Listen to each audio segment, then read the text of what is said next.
आज हम नए टॉपिक के साथ शुरुआत कर रहे हैं जिसका नाम है त्रिकोणमिति।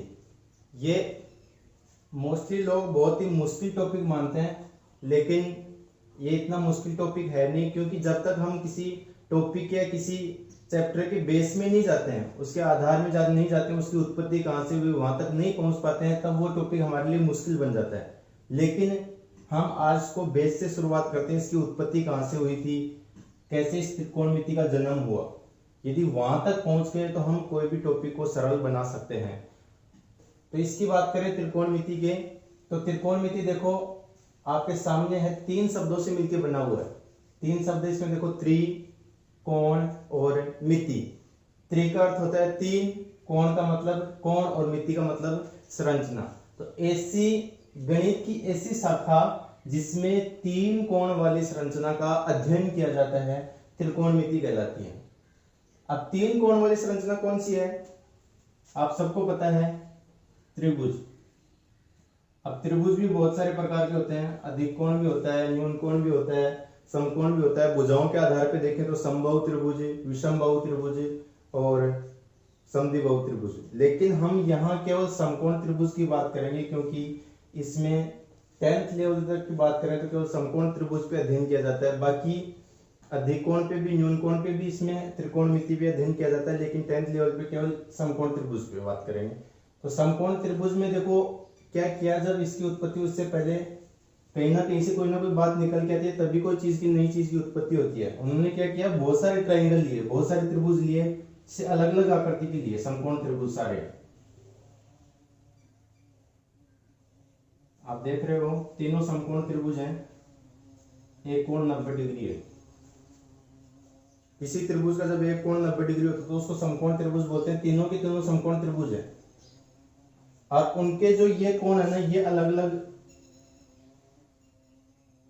तीनों कोण समान कोण लिए। इसको भी थीटा लिया, इसको भी थीटा लिया और इसको भी थीटा। इस थीटा का मान कुछ भी हो सकता है, 30 डिग्री, 40 डिग्री, 50 डिग्री, कुछ भी हो सकता है, लेकिन ये कोण समान होना चाहिए। उनकी आकृति अलग अलग है, एक छोटा एक बड़ा है, लेकिन इनके सभी के कोण क्या हैं, समान हैं।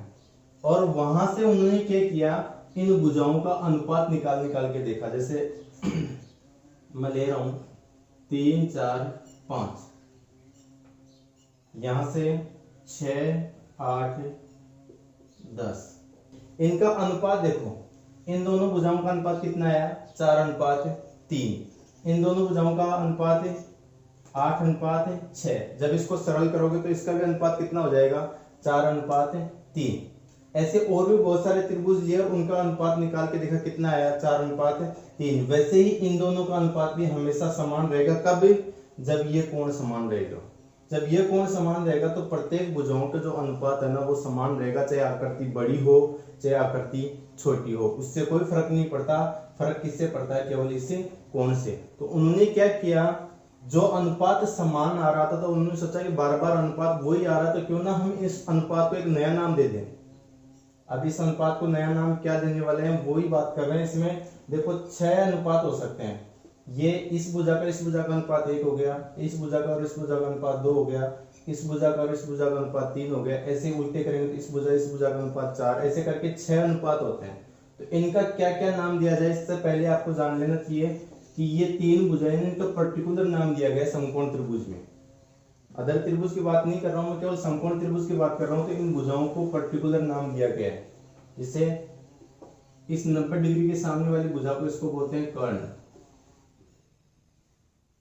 जो आप न्यून कोण ले रहे हो थीटा, इसके सामने वाली भुजा का जो नाम है, इसका नाम है लंब। और शेष जो भुजा बच गई उसका नाम है आधार।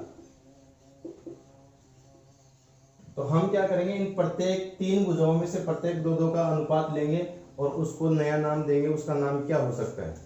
सबसे पहले बात करूं मैं, जैसे लंब और इस आधार का अनुपात ले लेते हैं, या लंब और कर्ण का अनुपात ले लेते हैं। तो लंब बटा कर्ण, इस अनुपात को क्या कहेंगे, इस अनुपात को उन्होंने नाम दिया साइन थीटा। अब हम इसको याद कैसे रखेंगे, उन्होंने तो नाम रख दिए, 6 नाम रखे अलग अलग, लेकिन हम कैसे याद रखेंगे, उसके लिए मैं आपको एक ट्रिक बता देता हूं। लाल बटा कप्तान। सबसे पहले वाला जो अनुपात होगा वो साइन थीटा का अनुपात होगा। दूसरा जो अनुपात होगा उसको नाम दिया उन्होंने कोस थीटा। तीसरा जो अनुपात है इसको नाम दिया उन्होंने टेन थीटा। इसके अलावा तीन, यदि इनको उल्टा कर दें, लंब और कर्ण का अनुपात है, यहाँ यदि कर्ण और लंब का अनुपात निकालें तो वो फिर चेंज हो जाएगा। यहाँ साइन थीटा की जगह क्या जाएगा, कोसेक थीटा। यहाँ जैसे आधार बटा कर्ण का अनुपात है, वैसे यदि कर्ण बटा आधार का अनुपात निकाले तो वो हो जाएगा सेक थीटा का अनुपात है। और ये लंब बटा आधार टेन थीटा का अनुपात है। यदि इसको बदल देंगे, ये आधार बटा लंब, तो वो किसका अनुपात हो जाएगा, कोट थीटा का अनुपात। लेकिन वो कैसे याद रहेगा, यहाँ देखो साइन और कोसेक एक दूसरे के इनवर्स है, उल्टे हैं। यदि साइन का लंब बटा कर्ण है तो कोसेक का क्या होगा, कर्ण बटा लंब। ये कौन कौन किस किस के इनवर्स है वो यहाँ देख लो एक बार। साइन थीटा कोसेक थीटा का इनवर्स है, मतलब कि जो साइन थीटा का अनुपात होगा उसका उल्टा अनुपात किसका होगा, कोसेक का। आप इनको यदि गुणा करोगे, साइन थीटा और कोसेक थीटा को इधर पक्षांतरण करके गुणा करोगे, साइन थीटा गुणा कोसेक थीटा, इनका गुणा कितना आने वाला है, 1। इसका पक्षांतरण किया, इधर क्या आया, कोसेक थीटा, इधर क्या बच गया, 1। तो इनवर्स जो भी त्रिकोणमितीय अनुपात है ना, व्युत्क्रम त्रिकोणमितीय अनुपात, जैसे साइन थीटा और कोसेक थीटा, इनका गुणा करोगे तो इसका मान भी कितना आने वाला है, 1। उसका ध्यान रखना क्योंकि आगे काम में लेने वाले हैं। इसके अलावा कोस थीटा, कोस थीटा का जो इनवर्स त्रिकोणमितीय अनुपात होता है वो होता है सेक थीटा। क्या होता है भाई, सेक थीटा। एक और बचा टेन थीटा। टेन थीटा का जो व्युत्क्रम त्रिकोणमितीय अनुपात होगा वो क्या होगा, कोट थीटा। तो हम पहले 3 का निकाल लेते हैं, फिर बाकी को उल्टा करके निकालेंगे। तो साइन थीटा का तो क्या हो गया, लंब बटा कर्ण। दूसरा कोस थीटा, कोस थीटा का हो गया, यहां से देखो आधार बटा कर्ण।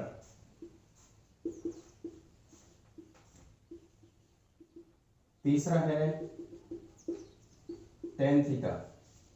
टेन थीटा का जो अनुपात होगा ना वो होगा किन किन के बीच में, लंब और आधार के बीच में, लंब बटा आधार। चौथा है कोट थीटा। कोट थीटा भी मैंने बताया किसका इनवर्स है भाई, टेन थीटा का। तो टेन थीटा का जो वैल्यू है वो है लंब बटा आधार। तो कोट थीटा कितना हो जाएगा, आधार बटा लंब, इसका उल्टा, आधार बटा लंब। अगला है सेक थीटा। सेक थीटा का वहां से देखो किसका व्युत्क्रम है, कोस थीटा का। कोस थीटा का वैल्यू क्या रखा आपने, आधार बटा कर्ण। तो इसका उल्टा करेंगे तो वो क्या हो जाएगा, कर्ण बटा आधार। एक और लास्ट बचा है कोसेक थीटा।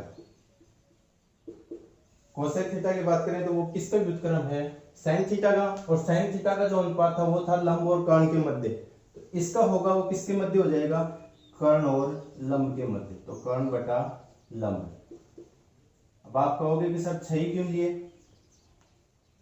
त्रिकोणमितीय अनुपात तो और भी ले सकते थे, 6 क्यों लिए। लेकिन बात करें तो हम यहाँ 6 अनुपात आ रहे भाई।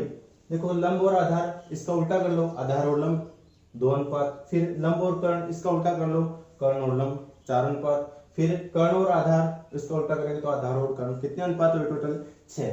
इसीलिए 6 त्रिकोणमितीय अनुपात होते हैं। इसको आप डायरेक्ट ऐसे भी शॉर्ट फॉर्म में भी याद रख सकते हो, लंब बटा कर्ण, आधार बटा कर्ण, लंब बटा आधार, यहां से आधार बटा लंब, यहां से कर्ण बटा आधार, और यहां से कर्ण बटा लंब। अब यहां से 2 क्वेश्चन क्रिएट होंगे आपके सामने। यह संबंध आपको पता चल गया किन भुजाओं के अनुपात को क्या नाम दिया गया है। यहां से 2 क्वेश्चन क्रिएट हो सकते हैं। क्या, एक तो आपको इनकी भुजाओं की लंबाई दी गई होगी, फिर आपसे पूछेगा क्या, हो सकता है ये कोण आपसे पूछ ले, ये कोण कितना होगा, कितने कोण पे कितना अनुपात होने वाला है। जैसे क्वेश्चन आ गया कि 2 भुजाओं के बीच में अनुपात 4:3 है, तो बताओ वो कोण कितना होगा। तो आप क्या करना है, यहाँ अनुपात रखना और यहाँ से थीटा का मान निकालोगे। लेकिन दिक्कत यहाँ ये आएगी कि थीटा का मान निकालने से पहले आपको पता तो चलना चाहिए कि इतने अनुपात पे थीटा का मान होगा क्या। जब यही नहीं पता होगा तो फिर आप कहाँ से निकाल पाओगे। दूसरा क्वेश्चन उसका हम अलग अगले भाग में बात करेंगे कि इस थीटा पे अलग अलग, इस अनुपात पे थीटा का मान क्या होगा, इस अनुपात पे थीटा का मान क्या होगा।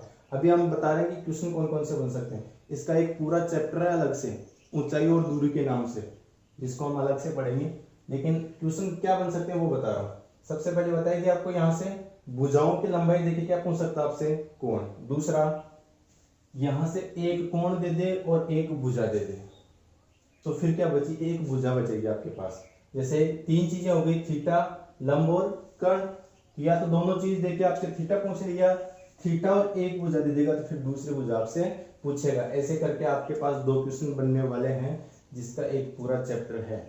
8वां चैप्टर 10th क्लास में चलता है, ऊंचाई और दूरी के नाम से, और हर कॉम्पिटिशन एग्जाम में भी आता है ऊंचाई और दूरी के नाम से।